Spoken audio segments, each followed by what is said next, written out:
Hi guys, Alec, Peirce, Scuba, Tech Tips, 10th season of Tech Tips. I can't believe it. Whew, I'm getting old. Anyway, here we are at Simcoe Diving up in Barrie, Ontario, Canada, right on the shores of beautiful Lake Simcoe. Great scuba diving, shipwrecks and walls and fish, all kinds of neat junk. Anyway, if you get a chance, if you're ever up in Ontario or Central Ontario, Simcoe Diving, drop in. A nice bunch of people. Anyway, you saw the thumbnail there, the topic for this, and I wanted to talk very briefly about adjustable second stages. And then once again, thank you very much, folks. This is a question from you viewers. I'm sorry I don't remember exact names, but I know a couple of viewers have asked me about adjustable second stages. Are they good or are they bad? Well, there's a little bit more to it than that. Number one, when you go in to buy a regulator in a dive store, and depending on the line, the makes and models that the dive store carries, doesn't matter, whatever brand they carry, in some ways they're all the same. They have some regulators for sale. So whether it's Mares or Aqualung or Scuba Pro or Sherwood or whatever they are, they always have regulators in their lineup. And they may have anywhere 3, 4, 5, 6, 9, whatever. They have a half a dozen or so different regulators for sale. Generally speaking, almost all of those companies will have one regulator which we're going to call basic. I don't like the use of the term entry level. I don't like the use of the term economical. But a good solid basic regulator. It has no special features. You put it in your mouth underwater, you suck on it, you get air. You blow out, the air goes out. You suck on it, you get air every time. Now really, when you think about it, that's pretty special. That's really all you really want. If your rig does that every time you put it in your mouth, then you should be a happy diver. But you know, if you have a couple extra bucks to spend, and you're the kind of person who doesn't like to buy the simplest, the most basic of anything, then you probably will say, well, what else is there available for a few dollars more? Anything nicer for a few dollars more? Well, almost immediately you will find that you're going to get a balanced regulator. And if you go back over my videos, you'll see the word, search for the word balanced, you'll read about that. We're going to do a couple more videos on that because obviously in my previous videos, which were short, I was waiting for that. I didn't cover the topic completely. There's a lot of stuff left out. Some of you have asked about balance, so we'll do that. So almost everybody, you'll get balanced. And then as you move up the line in money, not necessarily in quality or anything else, but in money, you spend more money, you get more features. You might get an adjustable breathing. That's kind of neat, adjustable breathing. You can make the breathing easier or harder. Yeah, okay. And then you might get what they call a Venturi, adjustable Venturi. And a lot of people aren't sure what that means, but the dive store clerk will, oh, you want to have that adjustable Venturi. If you don't have adjustable Venturi, then really you're putting your life is in danger. No. But anyway, you get more and more features. You get chrome faceplate, you get titanium, all kinds of stuff until eventually you end up buying a $3,000 regulator instead of a $300 regulator, whatever. Pardon me, I'm sorry. We're going to talk about balancing, but on this topic I want to talk about simply the adjustable second stage. Is it necessary? And now you need to appreciate that some of these features are nice to have, like buying a car. Leather seats are nice. Heated steering wheel is nice. Do you need it? That's up to you. Let's talk about adjustable second stages. Here's a typical second stage from a major brand name company. Doesn't matter, Oceanic. Could be Scuba Pro, could be any one of a half a dozen. And it's a pretty straightforward second stage, you know, cycle lock, exhaust valve. This is a 2 or 3 year old regulator.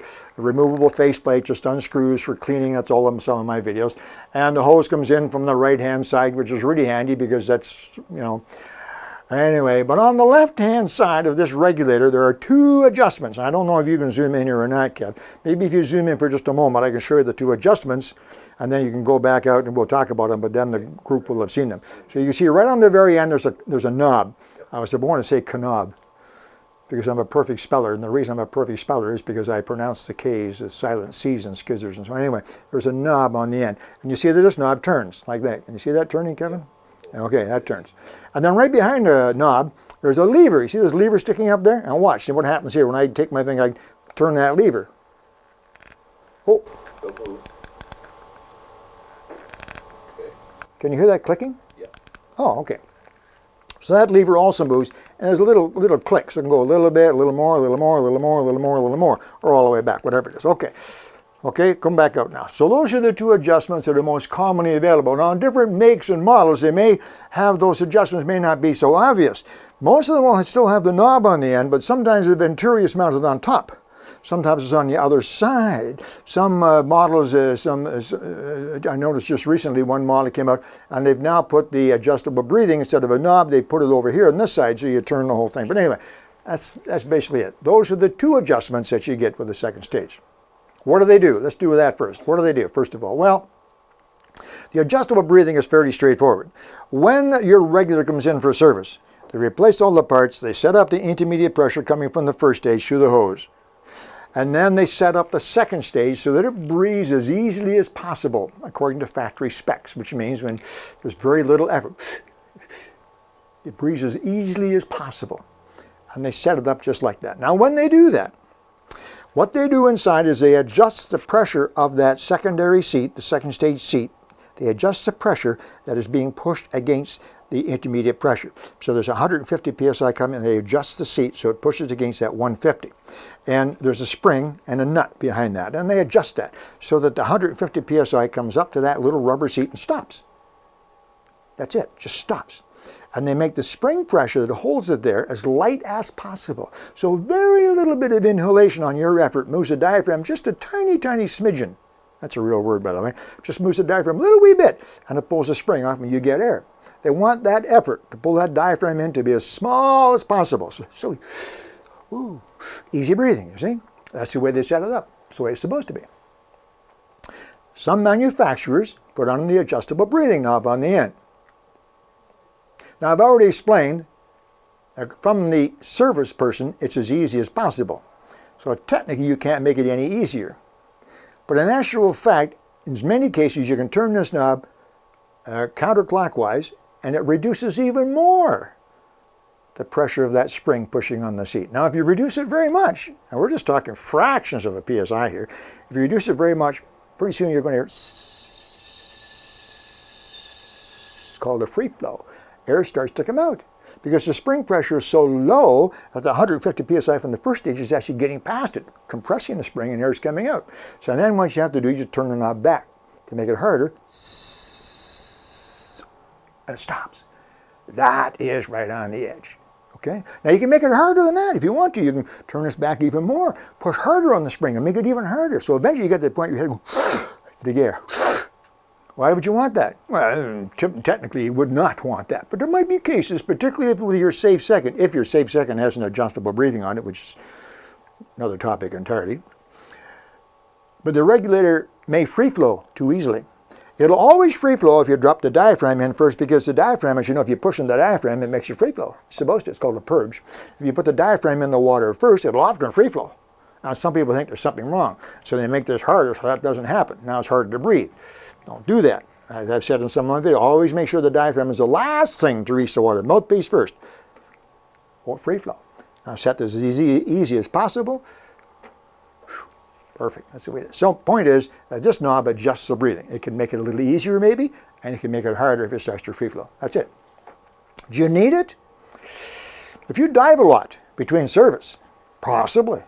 Because if the seat gets a little bit dirty, a little bit worn, it may start to free flow. You can make it a bit harder. See? And stop the free flow. There's a limit to that, of course. Eventually it gets too hard to breathe.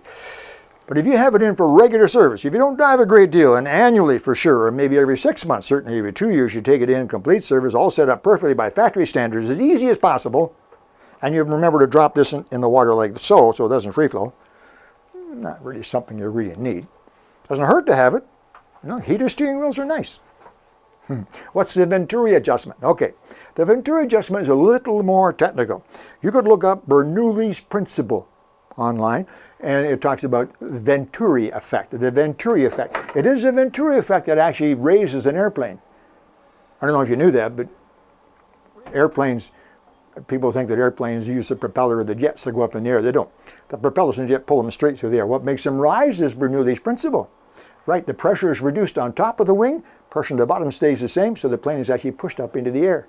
Same thing happens inside of a regulator. So as you have a regulator with a Venturi, the Venturi, this little lever over here, introduces a little window, a little vein. It's like a twisty thing inside. And that directs the airflow from the hose past the diaphragm or not. Now, if that air is directed so it goes past the diaphragm quickly, it sucks the diaphragm in. And what happens when the diaphragm is sucked in, right? You get more air. That's right. If that little vein is set so there's no Venturi effect, then the air does not rush past the diaphragm. So it's not sucked in. It's normal. So here's the way it works. Venturi is back here. Normal. Put the Venturi away from you towards the water, normally. Check your manual. And what happens now is when you suck in, the air rushes past the diaphragm, pulls the diaphragm in. It's like you're pushing on it to get a blast of air. So now what happens is this.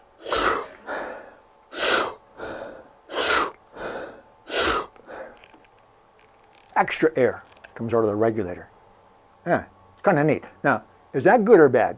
Well, you know, sometimes it can be disconcerting every time you breathe. So you can turn it down a little bit. That's why it has notches. You can have a little bit of Venturi effect. So nice, big, easy, without a blast, but a little bit more of a blast than if you didn't have it on. I sometimes have recommended the Venturi effect for big divers who need a lot of air. Or divers who I think are maybe not in the best condition. Maybe their heart and lungs are not, you know, maybe they're a little older and just not in good shape. If those particular divers, heaven forbid a diver who's big and not in good shape, but if those particular divers go diving and they're in a normal diving situation, everything's really, really good. But if they all of a sudden are finding themselves fighting a strong current, they're in a current and they're finning hard, big body and not in good shape, and their buddies are swimming away, or they have to get to the boat, and they're being pushed by the current, they start to fin harder. Pretty soon the regulator at a normal setting can't keep up to their demands. Flip that Venturi forward, and all of a sudden they take a breath. Off they go. They get a blast of air. They don't have to work so hard to fill their lungs. That's what it's good for.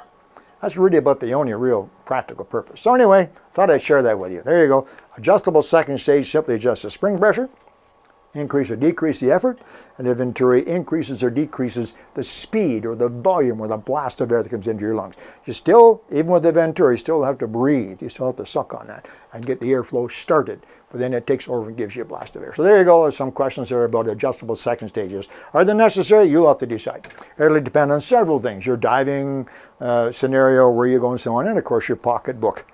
As I mentioned, the more features you have on your regulator, usually the more expensive it is. Anyway, I hope that answers some questions about adjustable second stages. Alec, Peirce, Scuba Tech Tips from Simcoe Diving.